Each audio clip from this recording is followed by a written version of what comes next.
Ma'rifatullah hanya akan tercapai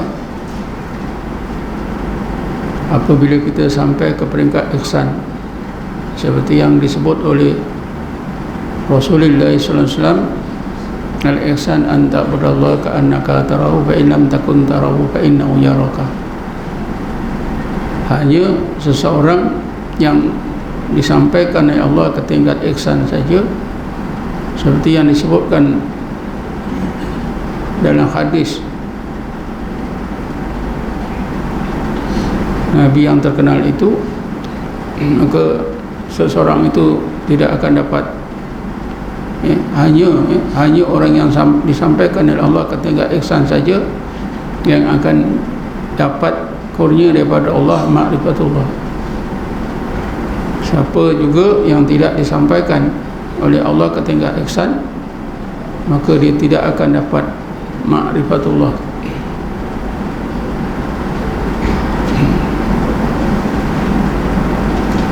Perkara yang berkaitan dengan fana masih banyak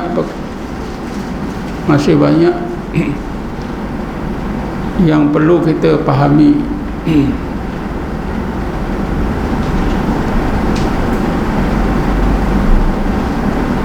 Khasnya supaya kita tidak terseliwing, tidak tersesat.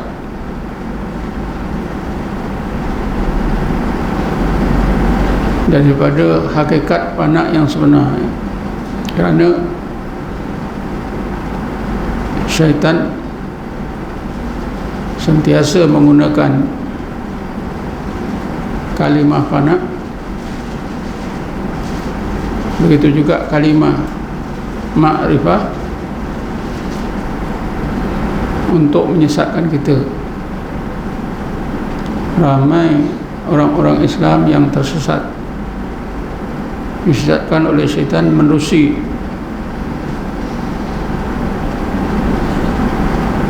konsep fana, menerusi konsep ma'rifatullah.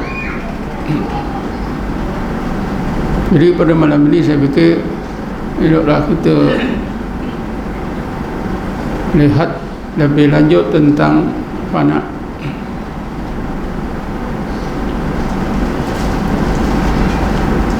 Ada beberapa perkara yang perlu kita ketahui dengan tepat dan ingat dengan jelas berkaitan dengan fana. Pertama sekali, usaha kita ke arah fana itu yang selalunya dikenali mujahadah. Ya, saya ulangi lagi sekali, usaha kita untuk menuju kepada fana dan ma'rifatullah yang selalu disebut dengan istilah mujahadah.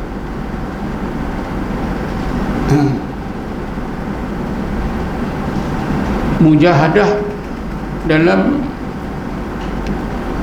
hal yang berkaitan dengan fana dan ma'rifatullah dikenali sebagai mujahadah al-kasfi wal-i'tila'i. Boleh ingat tak? Saya ulangi lagi sekali, usaha kita, kegigihan kita bersungguh-sungguh beramal ibadat supaya Allah kurniakan kita fana, dan juga Allah kurniakan ma'rifatullah.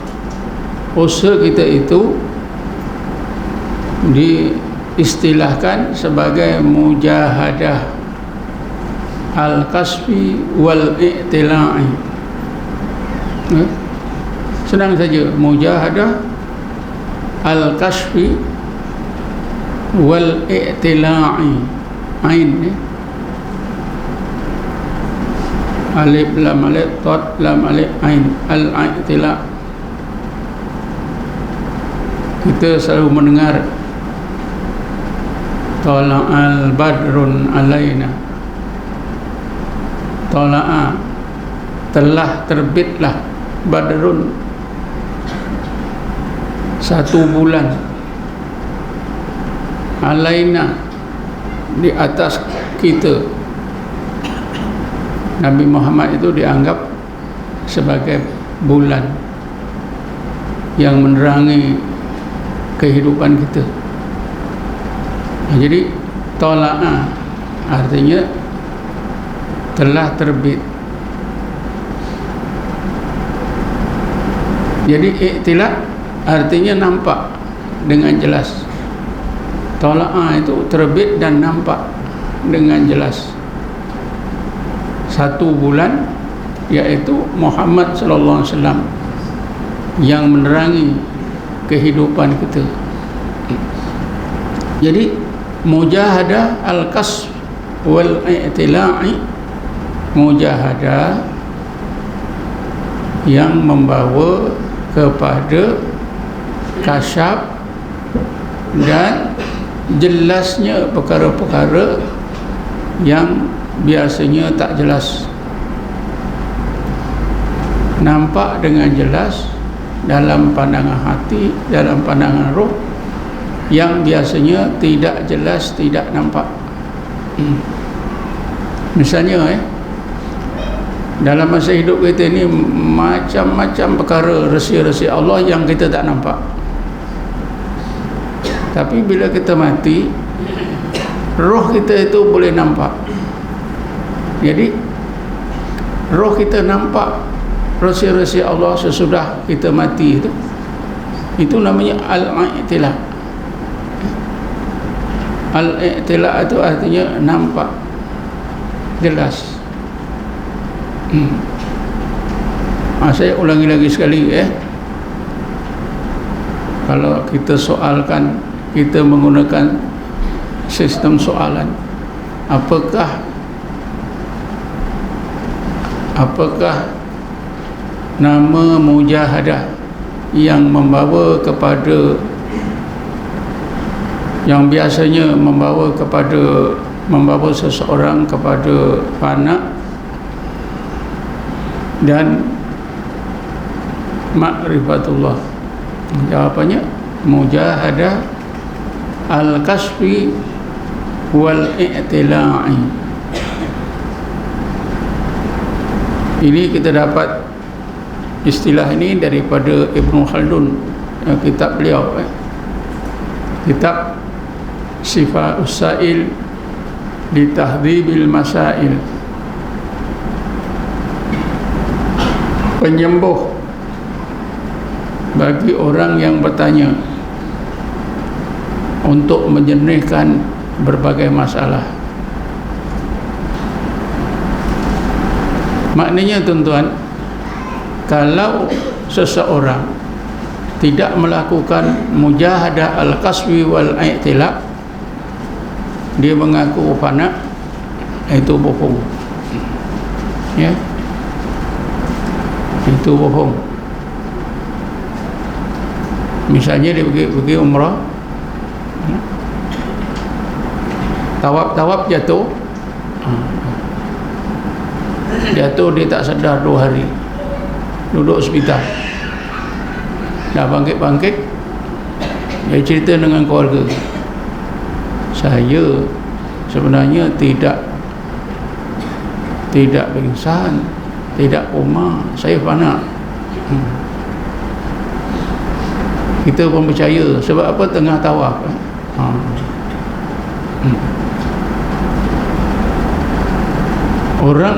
Orang yang fana ni dia mesti melakukan mujahadah al-kasfi wal i'tila. Ini satu Mujahadah ini yang kedua ni dipimpin oleh seorang syekh mursyid.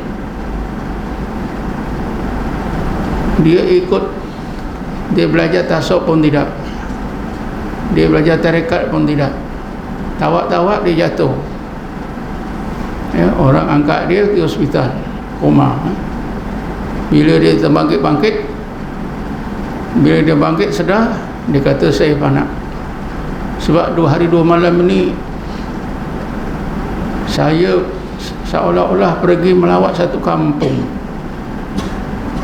Ya, saya pergi melawat satu kampung, di situ saya beribadat. Ini sebenarnya tuan-tuan, rohnya dia pingsan tadi, dia tak sedar, rohnya dibawa oleh jin. Ya, pergi ke kampung jin, badannya dekat hospital.